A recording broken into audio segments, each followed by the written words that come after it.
Subscribe करें और दबाएं बेल आइकन ताकि कोई खबर रह न जाए।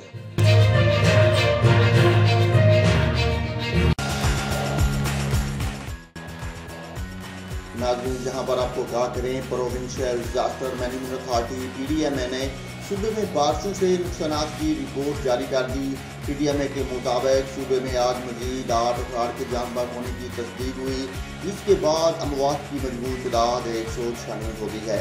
PDMA के मुताबिक गुज़श्ता 24 घंटों में 7 अमवात मुस्तकिल और 1 किला अब्दुल्ला में रिपोर्ट हुई। रिपोर्ट के मुताबिक सूबे में बारिशों से 19,762 मकानात भी मुतासर हो चुके, जबकि 1,07,377 मवेशी भी हलाक हुए।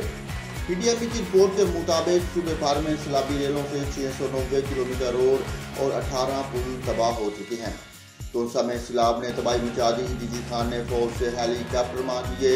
तफसीलात के मुताबिक टोंसा में सैलाब ने अपने रास्ते में आने वाली बस्तियों को निशाना बनाया। शदीद बारिशों सैलाब से बस्ती मंदरानी और बस्ती कीचड़ में सैकड़ों लोग फंस गए। शहरियों में बच्चे और बूढ़े भी शामिल हैं, जिनकी जिंदगियों को खतरात लाक हैं। फौज फौरी तौर पर अमला समेत एक अदद हेलीकॉप्टर फराहम करे।